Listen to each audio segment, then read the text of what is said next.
तो यहाँ पे आप देख सकते हैं आरएमआई, ठीक है? थोड़ा-सा मैं चेक कर लूँ, हाँ, सही है। ठीक है, तो यहाँ पे जो है आरएमआई, आरएमआई क्या होता है, ठीक है? तो आरएमआई बिल सिंपल है, ठीक है? तो रिमोट मेथड इन्वोकेशन, ठीक है? इन्वोकेशन मतलब कि यहाँ पे जो है आपका प्रोग्राम जो है, एक होगा सर्वर पे, एक होगा क्लाइंट पे। मतलब कि एक अलग पीसी होगा, 2-3 पीसी भी हो सकते हैं, एक जगह पे सर्वर हो और 2 क्लाइंट हो या उससे ज़्यादा भी क्लाइंट हो सकते हैं, ठीक है? तो सर्वर पे हमारा डेटाबेस पड़ा होगा और उसको हम जो है एक्सेस करेंगे, ठीक है? उस डेटाबेस को एक्सेस करेंगे। तो वो किस तरीके से कर सकते हैं, ठीक है? तो ये जो है बिज़नेस टू बिज़नेस होती है, ठीक है? तो ये जो कम्युनिकेशन होती है बिज़नेस टू बिज़नेस के लिए हम यूज़ करते हैं। तो हमारा जो है एक मेन डेटाबेस होता है, उसके पास जो है डेटा हमारी पड़ी होती है, उसको हम यूज़ करते हैं, ठीक है? तो यहाँ पे जो है हमारे पास डेटाबेस नहीं है, तो डेटाबेस एक कहीं और जगह पे पड़ा हुआ है और आप उसको मतलब कि यूज़ कर रहे हो, तो आपके पास 2 3-4 पीसीज़ हैं, उनमें आप यूज़ कर रहे हो, ठीक है? तो यहाँ पे जो है आप देख सकते हैं कि डिस्ट्रीब्यूटेड प्रोग्रामिंग है और यहाँ पे आप देख सकते हैं कि ये beauty of distributed programming application networking program completely hidden, ठीक है? तो यहाँ पे जो है आपका प्रोग्राम जो है ज़्यादातर हिडन होता है, ठीक है?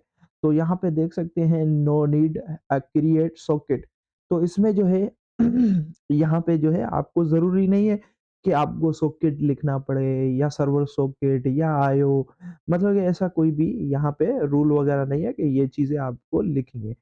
मगर यहाँ पे ये आपको खुद प्रोवाइड कर देता है और आप उनको यूज़ करेंगे, ठीक है? तो सिंपली है यहाँ पे, तो यहाँ पे create object, remote class, call remote, ठीक है? Remote method as as are calling locally method, ठीक है? तो यहाँ पे जो है मेथड है जो same same ways as you और कॉलिंग लोकली मेथड, ठीक है? तो यहाँ पे जो है आप ये देख सकते हैं। तो यहाँ पे मैं आपको काफ़ी अच्छी चीज़ें बताऊँगा, ठीक है? तो 1.1 में क्या होता था कि हमारे पास जो है यहाँ पे क्या होता था कि एक्सएमएल में मतलब कि कंपाइल करते थे ना, तो उस वक़्त क्या होता था 1.1 की मैं मतलब कि 1.0 की बात कर रहा हूँ।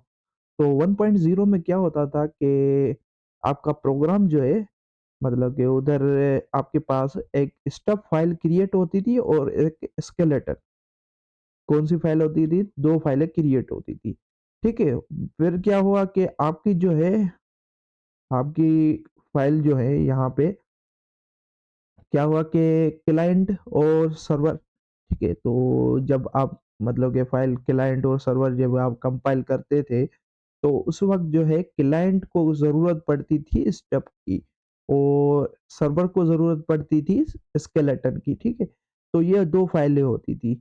फिर क्या हुआ कि 1.0 के बाद जो है ये चीज़ आप नोट करते जाएँ, ठीक है? जो मैं चीज़ें आपको बता रहा हूँ ये मतलब कि मेन है, ठीक है? तो इनका बहुत ज़्यादा काम के लिए हम यूज़ करते हैं, ठीक है? तो ये मेन पॉइंट है, आप लिखें। तो यहाँ पे जो है क्लाइंट साइड जो होता है स्टब होता है और सर्वर साइड जो होता है स्केलेटन होता है। अब क्या होता था मैंने आपको पहले बताया कि 1.0 में ऐसा होता था कि ये दोनों फाइलें क्रिएट होती थी।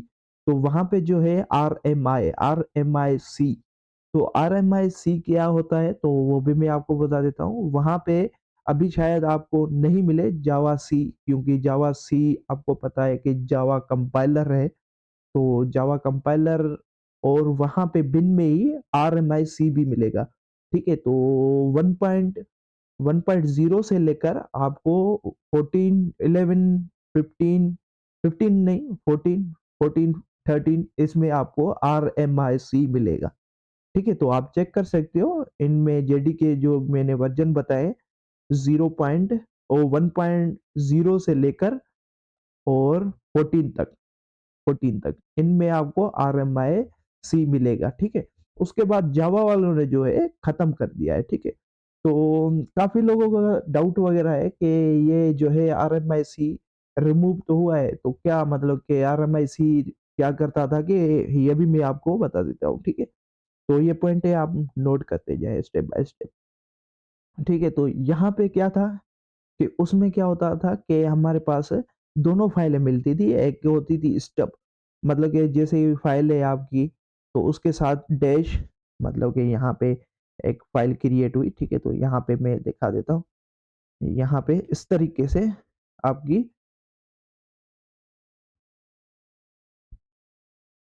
एक ये फाइल होती थी और एक ये फाइल होती थी। ठीक है? इस तरीके से 2 फाइलें क्रिएट होती थी। ठीक है?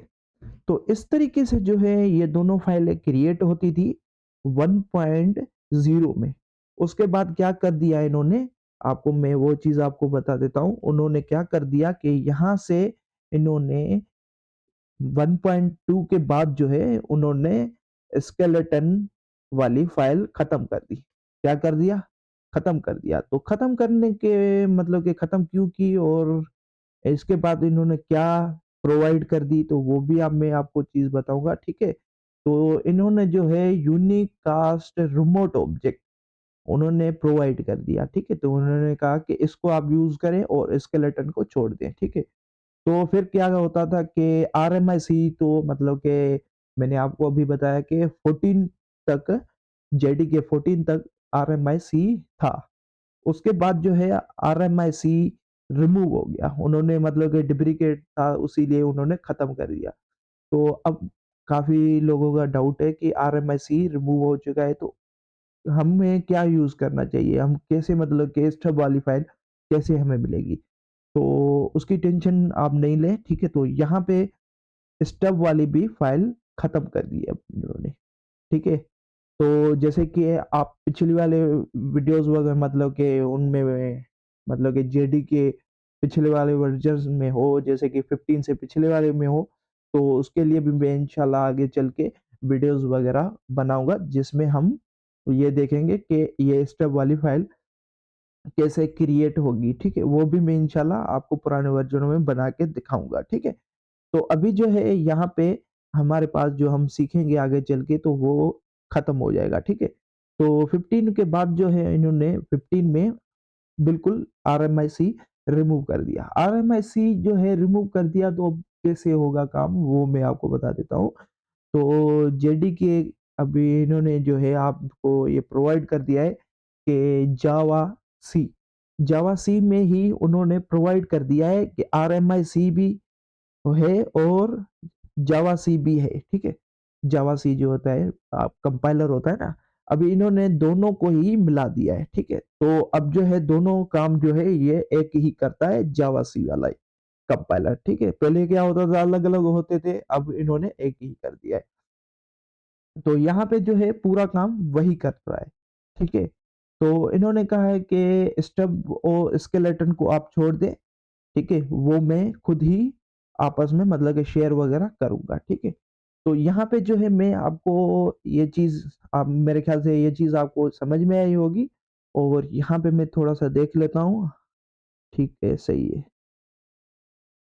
ठीक है, तो यहाँ पे जो है ये कुछ पॉइंटर वगैरह थी, तो मेरे ख़्याल से ये चीज़ें आपको अच्छे तरीके से समझ में आई होंगी और यहाँ पे नेटवर्किंग वगैरह की मतलब कि यहाँ पे कुछ भी नहीं है और यहाँ पे जेडीके 15 के बाद जो है इन्होंने आरएमआईसी रिमूव कर दिया है और स्केलेटन और स्टब ये जो है ये फाइलें वगैरह जो है वो खुद ही आपस में मतलब के शेयरिंग वगैरह करते हैं। तो यहाँ पे इस वीडियो को जो है एंड करते हैं तो फिर नेक्स्ट वीडियो में जो है हम पूरा आरएमआई पे प्रोग्राम बनाएँगे, ठीक है? आरएमआई पे पूरा प्रोग्राम बनाएँगे और उसको रन करना भी सीखेंगे, ठीक है? तो वो जो प्रोग्राम हम बनाएँगे वो होगा हमारा जेडीके 18 पे, ठीक है? तो उसको पूरा अच्छे तरीके से हम एग्ज़ीक्यूट भी करेंगे, रन भी करेंगे और उसको समझेंगे भी। और उसके अलावा मैं इंशाल्लाह कोशिश करूँगा उससे पिछले वाले जो मतलब कि वर्ज़न्स हैं, उनमें पे भी मैं आपको एक आरएमए वाला प्रोग्राम बना के दिखाऊँगा और स्टेप वाली फ़ाइल भी दिखाऊँगा कि किस तरीके से वो क्रिएट होती है, ठीक है? तो फिर नेक्स्ट वीडियो में मिलते हैं, तब तक के लिए अल्लाह हाफ़िज़।